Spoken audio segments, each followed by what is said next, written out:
Salut tout le monde, je suis de retour de mon stage et j'ai beaucoup d'histoires vraiment intéressantes à vous partager. J'en ai tellement que je vais les diviser en deux parties.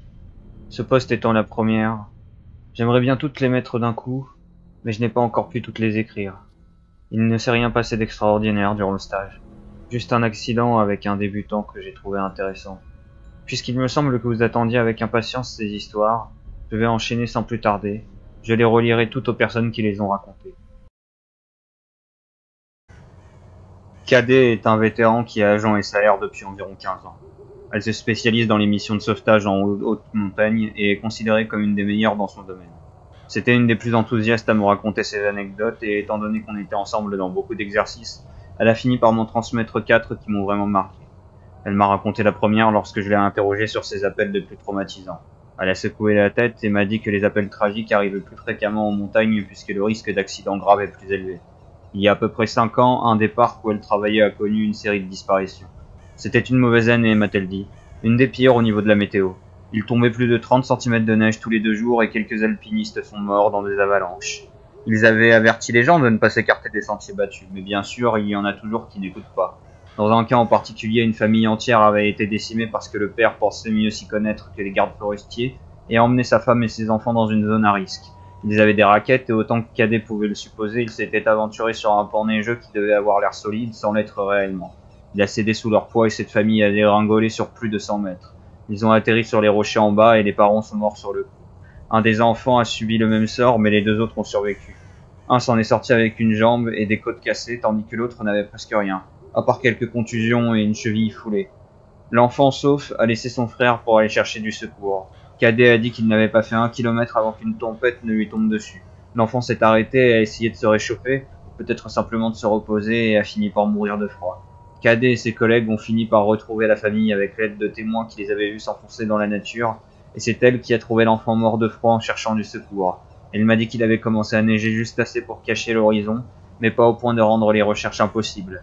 Elle a vu une silhouette assise dans la neige et elle l'a rejointe le plus vite possible. Elle m'a décrit en détail comment elle a d'abord réalisé qu'il s'agissait d'un enfant, puis au fur et à mesure qu'elle se rapprochait qu'il était mort, et enfin qu'il avait gelé dans une des positions les plus pitoyables qu'elle n'ait jamais vues. L'enfant était assis droit, avec ses genoux serrés contre sa poitrine.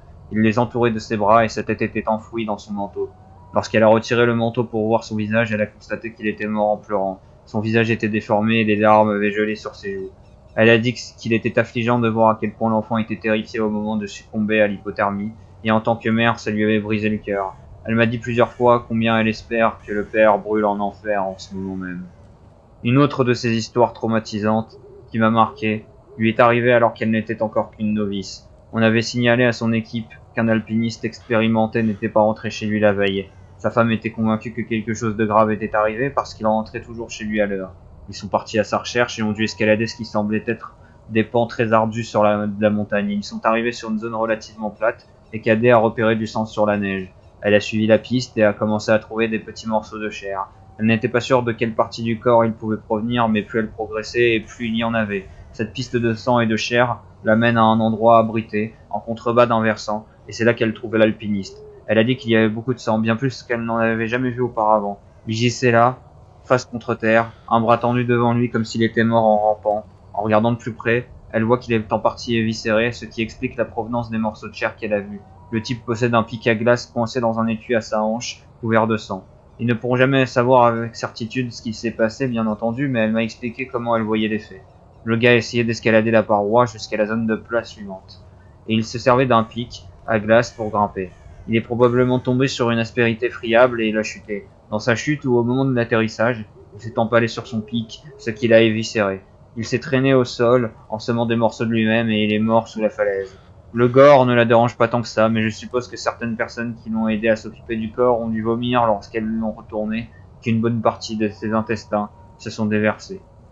Je lui ai dit que ça m'intéressait, qu'elle me parle de ses expériences de disparition complète. Son regard s'est éclairé et elle s'est penchée vers moi. Tu veux entendre un truc vraiment bizarre me demanda-t-elle. Elle m'explique que lorsqu'elle a commencé, il y avait une affaire qui avait fait beaucoup de bruit dans la presse. Une famille était partie cueillir des baies dans une zone de la forêt assez proche de l'entrée du parc. Ils avaient 2 petits garçons, tous deux moins de 5 ans, et à un moment de la journée, l'un des deux disparaît. Il y a une battue très importante et ils ne trouvent rien du tout. C'est une autre de ces affaires où le gosse semble ne jamais avoir été sur les lieux. Les chiens se contentent de s'asseoir et ne reniflent rien. Aucune trace de l'enfant n'est trouvée. Les recherches se poursuivent sur à peu près 2 mois mais finissent par être annulées. 6 mois plus tard, la famille revient pour déposer des fleurs sur la stèle érigée à la mémoire de l'enfant. Ils amènent leur autre fils. Alors qu'ils posent les fleurs, ils perdent de vue le gosse pendant 3 secondes à peine, et dans ce laps de temps, ce dernier s'évapore dans la nature. Évidemment, les parents sont plus que dévastés. C'est déjà assez horrible de perdre un enfant, mais c'est inimaginable d'en perdre 2. La battue est énorme, une des plus grosses de l'histoire de l'État. Il y a environ 300 volontaires qui inspectent la moindre parcelle du parc à la recherche de l'enfant, mais une fois encore, aucune trace de lui. Les recherches se poursuivent pendant à peu près une semaine. Certains fouillent à des kilomètres de l'endroit où il a disparu, et puis presque 2 semaines plus tard, un volontaire situé à presque 30 km de la zone de recherche officielle nous contacte par radio pour nous signaler qu'il a trouvé le gosse. Ils ont supposé que l'enfant était mort. Cependant, le volontaire affirmait qu'il était non seulement en vie, mais aussi en bonne forme. Cadet et son équipe vont récupérer le gamin, et ils ne peuvent en croire leurs yeux lorsqu'ils arrivent sur place. C'est effectivement l'enfant porté disparu. Ses vêtements sont propres, il n'a aucune trace de terre sur lui, et il ne semble pas traumatisé. Le volontaire explique qu'il l'a trouvé assis sur une souche, à jouer avec un petit fagot de brindilles tenu ensemble, avec une sorte de vieille ficelle. Cadet lui demande où il était passé, avec qui il était durant ces 2 semaines, et l'enfant lui répond qu'il était avec l'homme flou. Alors Cadet croit dur comme fer au Bigfoot, donc elle devient toute excitée et lui demande ce qu'il veut dire par flou. Est-ce qu'il était poilu? Mais l'enfant lui répond que non, il n'était pas poilu. C'était un homme flou, et il décrit un homme qui serait de forme trouble, comme lorsque tu fermes les yeux mais pas complètement. Il a dit que l'homme avait surgi des bois et l'avait emmené avec lui loin dans la forêt. L'enfant raconte qu'il dormait dans un arbre creux et que l'homme flou lui donnait des baies à manger. Cadet lui demande si l'homme était méchant, s'il effrayait l'enfant. Ce dernier lui répond que non, il n'était pas effrayant, mais je n'aimais pas qu'il n'ait pas Dieu. Cadet me dit qu'il ramène le gosse à la base et un policier le raccompagne en ville pour recueillir plus de détails sur ce qu'il s'est passé. Ce policier est un de ses amis et elle m'a dit que l'enfant a raconté être gardé à l'intérieur de cet arbre et qu'il recevait des baies dès qu'il avait faim. Il pouvait se promener dans un rayon bien défini, mais que s'il essayait d'aller plus loin, l'homme flou s'énervait et hurlait très fort, bien qu'il n'ait pas de bouche. Lorsque l'enfant avait peur la nuit, l'homme flou éclaircissait et lui donnait le fagot de brindille. Il a dit que l'homme flou voulait le garder, mais qu'il a dû le laisser partir parce qu'il n'était pas le bon genre.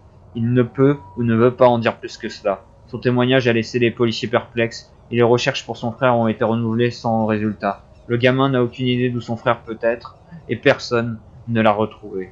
La dernière histoire que Cadet m'a racontée est quelque chose qui lui est arrivé alors qu'elle s'est retrouvée séparée de son groupe de formation quand elle était encore une novice. Ils apprenaient les bases de la haute altitude sur un versant bien cartographié de la montagne et elle a dû aller au petit coin. Elle s'est éloignée d'une 50aine de mètres du groupe pendant la pause déjeuner et elle a fait ce qu'elle avait à faire. Je vais utiliser ces mots exacts pour raconter la suite. Donc je vais pisser et quand je finis je pars rejoindre le groupe. Mais j'ai à peine fait 2 pas que je réalise n'avoir aucune idée d'où je me trouve. C'était pas genre, ah, j'ai pris un mauvais tournant. Je veux dire que j'avais absolument aucune putain d'idée d'où je me trouvais. Si tu m'avais demandé, je pense pas que j'aurais été capable de te dire dans quel état on était. C'était un peu comme ce que je m'imagine que les amnésiques ressentent, tu vois. T'es complètement perdu et tu sais pas du tout quoi faire. Donc je suis resté là pendant un moment, essayer de comprendre où diable est-ce que j'étais et ce que je devais faire. Mais plus je restais, plus je devenais confuse et déboussolé, donc j'ai commencé à marcher. Je me souviens avoir pris une direction au hasard, mais ça n'a fait qu'empirer jusqu'à ce que je ne me souvienne même plus ce que je faisais sur la montagne. Je me contente de patauger dans la neige et puis je me mets à entendre cette voix. C'est presque comme si elle était dans ma tête, comme si une grenouille pouvait parler genre grave et rauque.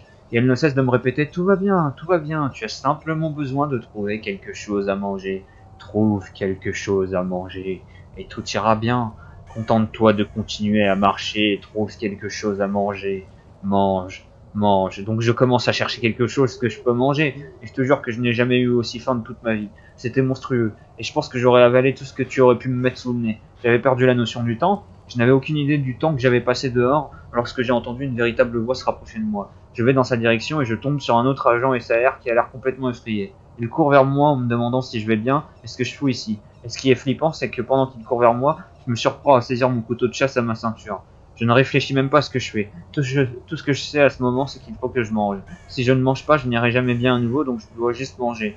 Il me voit faire ce geste et le recule immédiatement. Il me crie de poser mon couteau, qu'il ne va pas me faire de mal, et ça m'a fait comme un déclic. Tout d'un coup, je sais précisément où je suis et je lâche le couteau. Je cours le rejoindre et je lui demande combien de temps a duré mon escapade en imaginant qu'il me dirait un truc comme une demi-heure. Mais il me dit que j'ai disparu pendant 2 putains de jours. J'ai dépassé 2 pics et je me suis presque retrouvé de l'autre côté de la montagne. Si j'avais continué, j'aurais fini par m'aventurer dans environ 500 km de nature sauvage et il ne m'aurait jamais retrouvé. Il n'arrive pas à croire que je ne suis pas morte, et bien sûr, je n'ai pas la moindre idée de quoi en penser. De mon point de vue, il ne s'était écoulé que très peu de temps. Je ne dis rien, je me contente de le suivre jusqu'au point de rassemblement d'où on me raccompagne à la base pour être transporté à l'hôpital.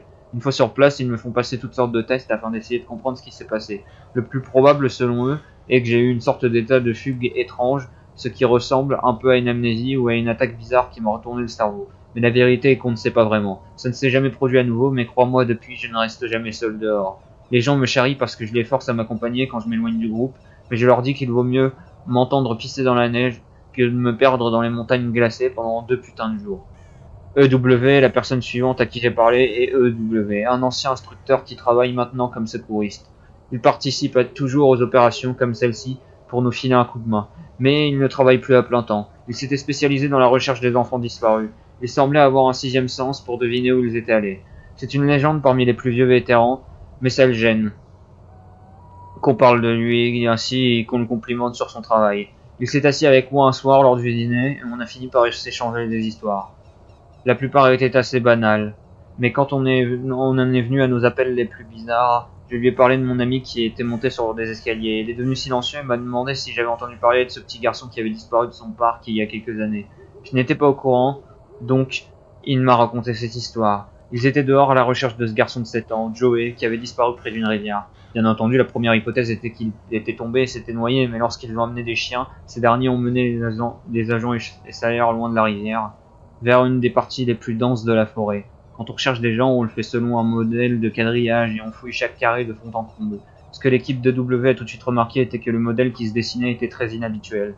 Les chiens sentaient l'odeur de Joey dans des carrés séparés, mais ne les retrouvaient pas dans les carrés adjacents. Si on le compare à un échiquier, l'odeur de Joey revenait sur les cases noires, mais jamais dans les blanches, et ça bien sûr, ça n'avait rien de logique, parce que comment ce gosse aurait pu sauter d'une case à l'autre sans laisser son odeur là où il passait? EW et son coéquipier se sont arrivés dans un nouveau carré sur le quadrillage, et il a aperçu des escaliers, une quinzaine de mètres plus loin. Il a dit à son partenaire qu'ils ont besoin d'aller chercher à côté des escaliers, mais ce dernier refuse catégoriquement. Il explique à EW qu'il avait juré de ne jamais s'en approcher et que bien qu'ils étaient au courant, il ne voulait pas prétendre qu'ils étaient normaux. Il a dit à EW qu'il resterait à portée de vue pendant que EW les inspecte. EW m'a dit qu'il était agacé mais qu'il comprenait son pote et qu'il ne l'a pas forcé. Je suis allé jusqu'aux escaliers, ils étaient petits, un peu comme ceux d'une cave. Je ne ressens rien de particulier à leur sujet, les escaliers je veux dire, donc je n'ai pas spécialement peur, je suppose que je suis comme tout le monde, je préfère ne pas trop y penser. Bref, je me rapproche et je vois qu'il y a quelque chose sur la première marche. Un peu roulé en boule. Mes cheveux se hérissent parce que bien sûr tu espères toujours le même scénario. Et on pensait trouver l'enfant en vie parce qu'il n'avait disparu que depuis quelques heures. Mais j'ai tout de suite su que c'était lui et qu'il était mort. Il s'était recroquevillé comme une petite boule sur la marche en se tenant le ventre. Il avait l'air d'avoir terriblement souffert au moment de sa mort, mais je ne voyais pas de sang, sauf sur ses lèvres et son menton. J'ai prévenu les autres par radio que je l'avais trouvé, et on a ramené son corps à la base. Cette pauvre famille, ils étaient ravagés. Les parents ne parvenaient pas à comprendre comment il avait pu mourir, parce qu'il avait disparu depuis si peu de temps. Et pour couronner le tout, on n'avait pas de cause du décès claire, ce qui n'a fait encore empirer les choses. J'ai supposé qu'il avait probablement mangé quelque chose d'empoisonné puisqu'il se tenait le ventre quand je l'ai trouvé. Mais je n'ai rien osé dire. C'est déjà suffisamment difficile d'avoir perdu son enfant sans qu'un stupide mec des SAR vous donne ses hypothèses sur la chose. Ils l'ont emmené et je suis rentré chez moi en essayant de ne pas trop y penser. Je déteste trouver des enfants morts, tu sais. J'aimais ce boulot, mais c'est une des raisons qui m'ont fait arrêter. J'ai 2 filles et l'idée de les perdre était juste. Il a marqué une pause à ce moment. Je ne suis pas super à l'aise avec les trucs émotionnels comme ça et c'est toujours gênant de voir un homme pleurer, donc je ne savais pas trop quoi faire. Il a cependant fini par reprendre ses esprits et il a continué. On n'a pas toujours de nouvelles des médecins légistes sur les causes du décès. On n'a pas vraiment à savoir, je suppose, et parfois ils pensent que c'est illégal de nous en faire part pour je ne sais quelle connerie de loi. Mais j'ai un ami qui travaille au département du shérif et il ne rechigne pas à me filer des infos intéressantes quand je lui demande.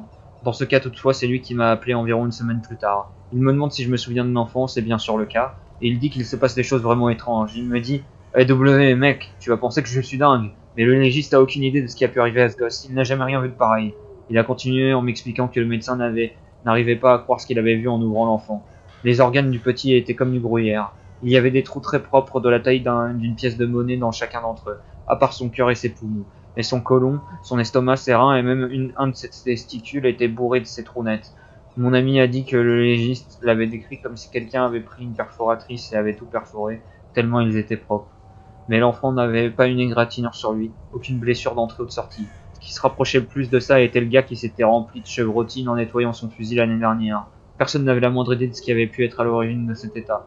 Mon ami m'a demandé si j'avais déjà entendu parler de quelque chose du genre ou si on avait déjà eu un cas similaire par le passé, mais je n'avais jamais entendu parler de quoi que ce soit de semblable et je lui ai dit que je n'allais pas lui être d'un grand secours. Autant que je me souvienne, le médecin a déterminé la cause de la mort comme une intense hémorragie interne, ou un truc du genre, mais personne ne sait vraiment ce qui s'est passé. Je n'ai jamais pu oublier ce gosse. J'en fais des cauchemars parfois. Je ne laisse pas mes enfants aller dans les bois seuls et quand on y va ensemble, je ne les perds jamais de vue. Autrefois, j'aimais ces endroits dehors, mais cette affaire et quelques autres leur ont retiré tout leur charme. Le dîner était terminé, donc on a commencé à tout ranger et à rentrer dans nos cabanes. Avant de nous séparer, il a posé sa main sur mon épaule et m'a regardé de très près. Il m'a dit qu'il y a de mauvaises choses dehors, des choses qui se fichent de savoir qu'on ait des familles ou des vies, ou qu'on puisse penser et ressentir des choses. Il me dit d'être prudente et il s'éloigne. Je n'ai pas eu l'occasion de lui en parler, mais son histoire m'a marqué. PB. Par un pur hasard, j'ai eu l'occasion de discuter avec un autre vétéran, PB, qui est dans les SAR depuis des années. On était ensemble pendant un exercice de quadrillage et on a pu échanger sur ce qu'on aimait dans le job, ce qu'on avait pu voir et tout. À un moment, on est passé devant des vieux escaliers, mais ceux-ci appartenaient probablement à une vieille tour d'observation étant donné l'endroit où nous étions. J'en ai profité pour lui dire que les escaliers m'intéressaient et que j'aimerais en apprendre plus sur eux. Il est devenu un peu silencieux, il semblait hésiter à me dire quelque chose. Il a fini par me dire d'éteindre ma radio. Bien entendu, c'est quelque chose que nous ne devons absolument jamais faire, mais je l'ai éteinte et il en a fait de même. Il y a environ 7 ans, me dit-il, il était sorti sur un appel avec un bleu. Il se trouve dans une zone du parc qui possède un certain historique de signalements bizarres et de phénomènes étranges.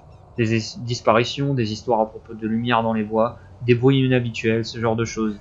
Le bleu avait les jetons et n'arrêtait pas de parler de choses dans la forêt.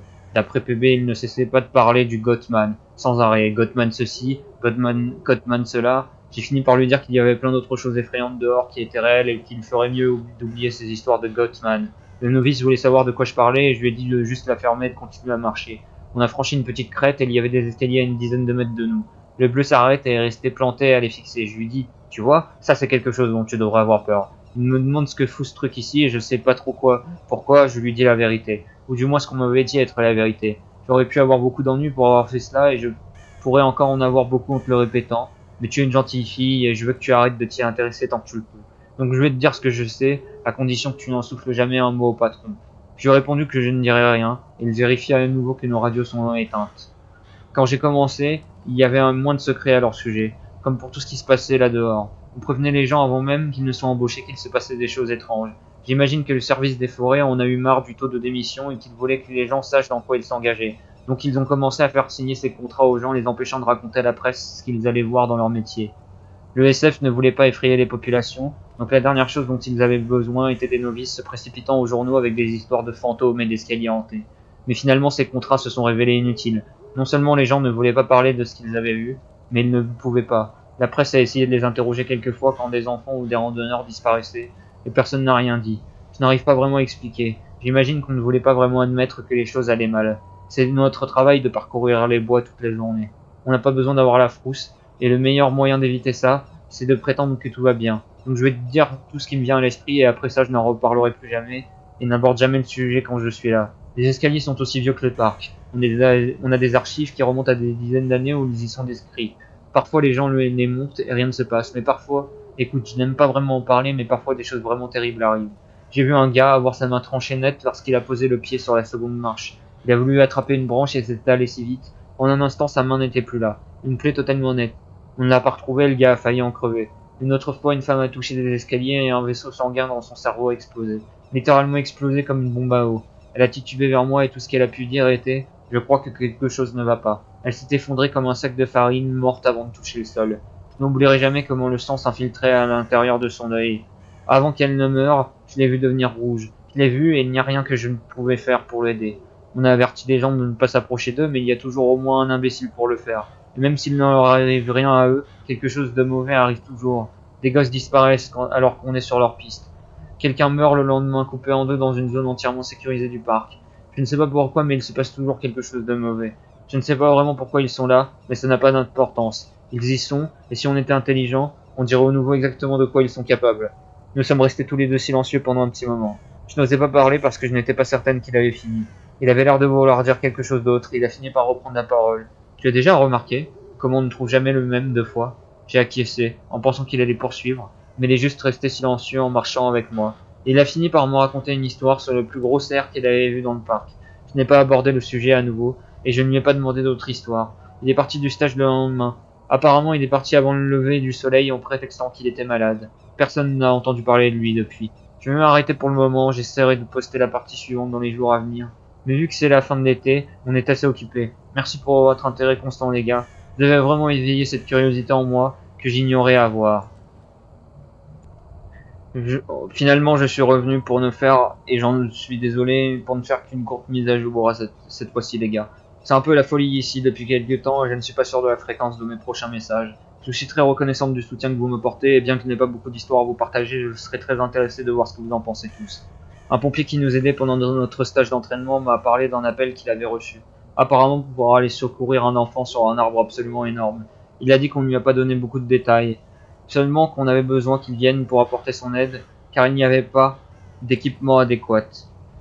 Il avait été spécialement appelé parce que ce truc était si gigantesque que les secouristes ne se sentaient pas dégrimper. Il avait été d'ailleurs avant de rejoindre les pompiers volontaires, alors c'était assez simple pour lui d'attraper son ancien équipement et de venir à la rescousse. On l'a escorté sur environ 3 km et l'équipe s'est arrêtée devant l'un des arbres les plus massifs de la zone avant de pointer leurs doigts vers le haut. Il a ri et a demandé au capitaine comment l'enfant s'était retrouvé là-haut, a fait une blague à propos des affaires de chat coincé en haut d'un arbre, mais le capitaine a secoué la tête et lui a dit de grimper et de faire descendre l'enfant. Il m'a dit qu'il savait que quelque chose clochait, mais qu'il n'a pas insisté.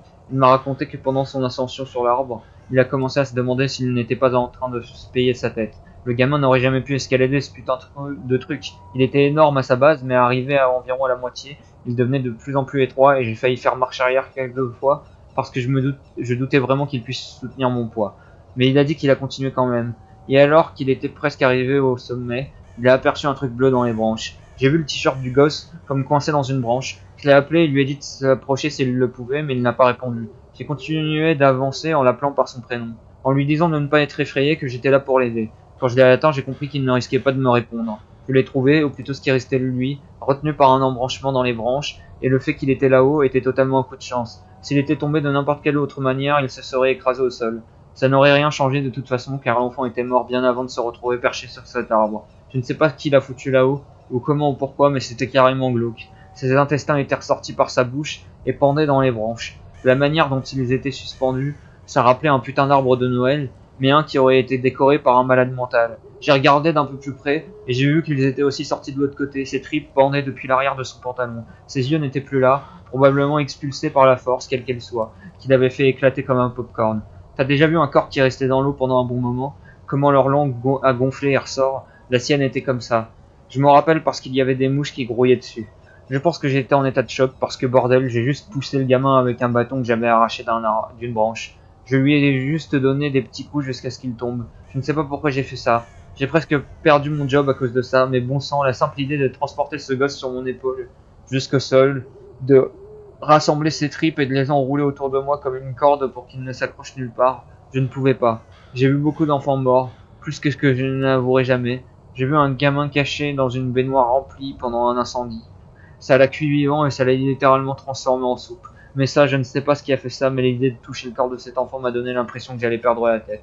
Je l'ai entendu percuter le sol et j'ai pensé que tout le monde aurait pété un câble, mais ils savaient qu'il était mort quand ils m'ont envoyé là-haut. Ils ne m'ont rien dit, mais ils ne m'ont pas non plus hurlé ou quoi que ce soit. Je suis redescendu et je suis allé confronter le capitaine en lui demandant qui il pensait qu'il était pour m'envoyer là-haut alors qu'il savait parfaitement que le gosse était mort. Mais il a juste dit que ça ne me regardait pas, il m'a simplement remercié pour avoir descendu la preuve. Je me rappelle qu'il a dit ça. Je m'en rappelle aussi bien parce que c'était vraiment bizarre d'entendre ça formulé de cette manière. La preuve, comme s'il n'était même pas une personne, comme s'il n'avait jamais été un petit enfant qui s'était perdu et avait subi quelque chose de foutrement indescriptible. Le capitaine m'a fait escorter par une équipe hors de la forêt, mais lui et deux autres sont restés derrière et j'ai trouvé ça étrange. Pourquoi est-ce qu'il ne m'avait pas aidé à sortir le gosse de là? J'ai essayé de poser des questions, mais les gars qui m'accompagnaient ont simplement répondu qu'ils ne pouvaient rien dire sur une enquête qui était ouverte. Je lui ai demandé s'il avait une idée de ce qui avait pu arriver à l'enfant, et il est resté songeur à un bon moment. J'aurais bien dit qu'il s'est fait écraser, mais avec ce genre de blessure, on trouve beaucoup de contusions sous la peau. Un traumatisme évident. Ça n'avait rien à voir, c'était comme si le gamin s'était retrouvé dans un aspirateur géant et que ses intestins avaient été sortis de lui comme ça. Mais même là, il n'y avait pas de traumatisme, pas la moindre trace. Je me pose des questions, je me pose des putains de questions. Un des vétérans du stage d'entraînement, Lino Sleep, et il a reconnu mes histoires. Il me connaît plutôt bien, et on avait déjà échangé par le passé. Il m'a demandé s'il pouvait me confier quelque chose qu'il avait remarqué à propos des escaliers et quelques idées qu'il s'était fait. Je suis vraiment content que tu aies décidé de partager tout ça. Je pense que c'est important que les gens sachent ce qui se passe, en particulier parce que les services forestiers se débrouillent si bien pour tout couvrir. Je lui ai demandé ce qu'il entendait par là. Comment ça? Qu'est-ce que je veux dire? L'absence de la moindre attention de la part des médias, aucune couverture des disparitions d'enfants ou des corps retrouvés à des kilomètres de là où ils étaient censés être. David Politz a visé dans le mille. Les services forestiers font tout ce qu'ils peuvent pour que les gens continuent à venir, même si c'est dangereux. Je veux dire, pour être tout à fait honnête, ce n'est pas comme si ces trucs arrivaient tous les jours, mais le nombre de cas ne cesse d'augmenter et ça vaut le coup de s'y intéresser, en particulier les escaliers. J'ai été plutôt surpris que tu ne mentionnes pas ceux qui sont retournés. Je ne savais pas de quoi lui parler. Je ne me rappelais pas qu'il en ait jamais fait mention. Il a eu l'air complètement interloqué. Bon sang, je n'arrive pas à croire que tu aies travaillé là-dedans aussi longtemps sans les voir. Personne ne t'a rien dit à ce sujet? J'ai haussé les épaules et lui ai demandé de me donner des détails. Eh bien, il y a les escaliers normaux, ceux qui apparaissent quand on s'écarte des chemins. Je sais que tu es au courant pour cela. Mais il m'est arrivé d'en croiser qui sont à l'envers. Je pense qu'on pourrait comparer ça à si tu avais une maison de poupée et que les escaliers étaient d'une pièce séparée. Maintenant, tu prends ça, tu le retournes de manière à ce que la marche du haut soit enfoncée dans le sol et tu le mets dans la forêt. C'est à ça qu'ils ressemblent. Je ne les rencontre pas aussi souvent, mais ils sont bizarres. C'est le moins qu'on puisse dire. Ça me fait penser à un enregistrement qui a été pris après une tornade. Quand les maisons sont détruites et qu'il ne reste que quelques trucs aléatoires qui tiennent, comme des cheminées et des murs de jardin. Cela me font encore plus flipper que les normaux, parce que je ne peux pas les ignorer aussi facilement. Je n'ai pas peur facilement comme la plupart de ceux qui bossent ici, mais cette idée m'est restée en tête et ça me travaille. Je vais essayer d'en savoir un peu plus à leur propos. Il a aussi mentionné à quel point les gens étaient préoccupés par l'homme sans visage. Il est devenu tout excité et m'a dit qu'il avait vu quelque chose de semblable. Il y a quelques années, j'ai pris à part un exercice dans les bois. J'étais installé dans la tente et j'ai entendu quelqu'un vagabonder à l'extérieur du camp. On nous a dit de ne pas nous aventurer trop loin, ça tu le sais. Alors je me suis demandé si un nouveau n'était pas allé se soulager et n'arrivait pas à trouver son chemin. Tu te rappelles le gars dans notre groupe, il y a quelques années, qui a failli tomber de cette fichue montagne? Depuis, je suis un peu paranoïaque à l'idée que ça se reproduise, alors je me suis levé pour aller voir. Je suis allé à l'extrémité du camp et j'ai crié à la personne, peu importe qui c'était, que le camp était dans cette direction. Mais les pas continuaient à faire des allées et venues dans les bois, alors je les ai suivis. Je sais que c'était stupide, mais j'étais à moitié endormi, et je n'avais aucune envie de devoir gérer un idiot qui se blesserait lui-même. J'ai suivi cette chose sur un chemin complètement droit pendant presque 1,5 km et ça s'est arrêté sur le bord d'une rivière. Je pouvais en voir la silhouette parce que l'eau reflétait la lune, et il avait l'air d'un gars normal. Il avait un sac sur le dos et on aurait dit qu'il me faisait face. Je lui ai demandé si ça allait, s'il avait besoin d'aide, et il a incliné sa tête comme s'il ne me comprenait pas. J'ai toujours mon couteau de poche sur moi et il y a une petite lampe qui y est accrochée, alors je l'ai allumé en éclairant son torse pour ne pas l'aveugler. Il respirait doucement et profondément. Alors je me suis demandé s'il n'était pas en train de faire une crise de somnambulisme. Je me suis approché et lui ai demandé de nouveau s'il allait bien. J'ai éclairé un peu plus haut et quelque chose avait l'air bizarre, donc je me suis arrêté. Il continuait à prendre des inspirations extrêmement longues et profondes et j'ai compris au fur et à mesure que c'était ça qui me perturbait. C'était comme s'il faisait semblant de respirer mais qu'il ne le faisait pas en réalité. Sa respiration était beaucoup trop régulière et profonde et tous ses mouvements étaient exagérés, comme ses épaules qui remontaient et sa poitrine qui se gonflait. Je lui ai dit de s'identifier et il a fait ce bruit sourd. J'ai encore levé ma lampe et je ne te raconte pas d'histoire. Le gars n'avait pas de visage, juste de la police. J'ai flippé et laissé échapper ma lampe, mais je l'ai vu se déplacer vers moi mais sans bouger. Je ne sais pas trop comment l'expliquer. Une seconde il était sur le bord de la rivière et la suivante il était à quelques mètres de moi. Je n'ai ni regardé ailleurs ni cligné des yeux, à aucun moment. C'était comme s'il bougeait si vite que mon cerveau n'arrivait pas à suivre. J'ai trébuché et je suis tombé sur mes fesses. Quand j'ai vu la ligne ouverte sur son cou, ça s'est tiré jusqu'à ses oreilles. Il n'y avait pas de sang, juste ce trou noir et je pourrais jurer qu'il m'a souri avec cette entaille dans sa gorge. Je me suis relevé et j'ai couru aussi vite que possible jusqu'au camp. Je ne pouvais pas l'entendre me suivre, mais j'avais la sensation qu'il était juste derrière moi, même si je ne le voyais pas quand je me retournais. Je me suis calmé quand j'ai regagné le camp. Le feu était toujours allumé, je suppose que l'esprit du groupe qu'on a quand on est avec d'autres personnes m'a permis de m'arrêter et de respirer un coup. J'ai attendu près du feu pour voir s'il me suivrait jusqu'ici, mais je n'ai rien entendu d'autre pendant quelques heures, alors je suis retourné me coucher. Je sais que ça paraît bizarre, mais c'était si irréel que c'était comme si je l'avais automatiquement attribué à mon imagination. On se racontait des histoires de fantômes un soir avant d'aller au lit, pour se faire peur les uns aux autres, et se moquer de ceux qui marchaient. La plupart du temps, ce sont les nouveaux, mais une femme a raconté une histoire qui a réussi à me donner quelques frissons, et je sais que ça a été pareil pour les autres. Elle a dit que c'était vrai, mais encore une fois, toutes les histoires de fantômes racontées autour d'un feu de camp sont vraies. Pourtant, d'une certaine manière, je ne crois pas qu'elle avait vanté. Ça avait ce petit parfum de vérité que seuls les événements réellement traumatisants ont. Elle a dit que quand elle était enfant, elle et son amie avaient l'habitude d'aller régulièrement dans les bois derrière sa maison. Elle vivait dans le nord du Maine, où on trouve beaucoup de forêts nationales inhabitées et très denses. Elle a dit que les bois de là-bas n'ont rien à voir avec ceux d'ici. Ils sont si denses à certains endroits que les arbres bloquent presque complètement les rayons du soleil. Son amie et elle ont grandi là-bas, donc elle n'avait pas peur de s'y balader seule. Mais elle restait toujours sur leur garde dans certaines zones. Elle a dit qu'on n'en parlait presque jamais, mais qu'elle savait qu'elle ne devait jamais s'aventurer à plus de 2 ou 3 kilomètres au-delà de leur maison. Les adultes ne disaient jamais pourquoi, mais c'était une règle tacite et personne n'essayait d'aller aussi loin. Son amie et elle s'inventaient des histoires à propos d'ours aussi grands que des maisons vivant là-bas, et elle se faisait souvent peur en se cachant et en faisant des bruits de grognement pendant que l'autre cherchait. Elle a dit qu'un été, il y a eu une série de terribles tempêtes qui ont arraché beaucoup d'arbres et mis le feu à une partie de la forêt quelques kilomètres derrière sa maison.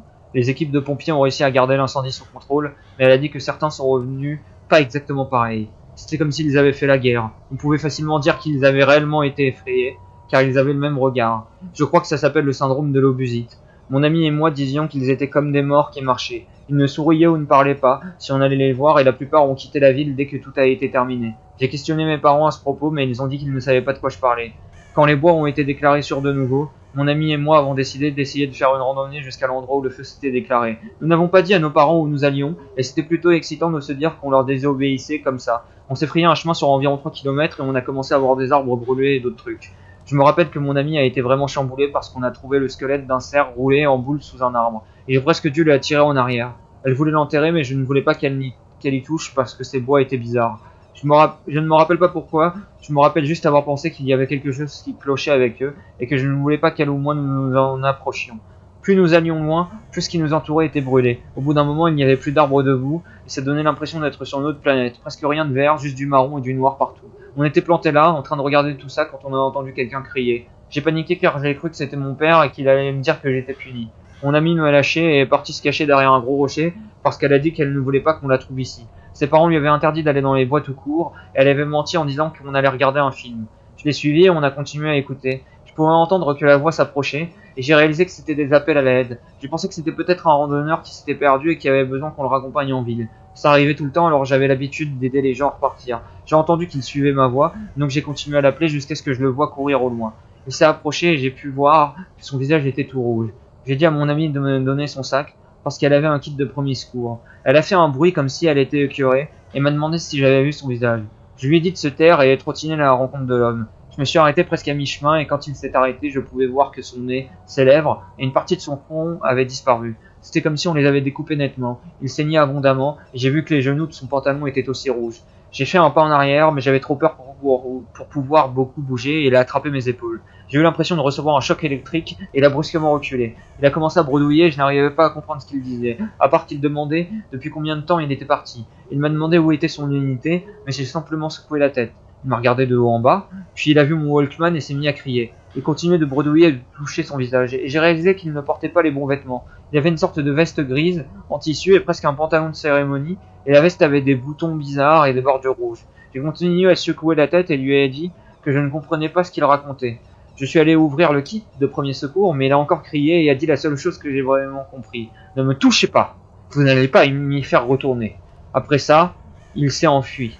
Et je pouvais entendre ses cris pendant sa course. Quand je ne l'ai plus entendu, je me suis retourné et mon ami pleurait. Je me suis juste encore retourné et commencé à prendre le chemin de la ville. Elle n'a pas arrêté de me demander ce qui s'était passé et qui c'était. Mais je n'ai rien répondu. Quand on est arrivé, je lui ai dit que je ne voulais plus jamais jouer dans les bois avec elle.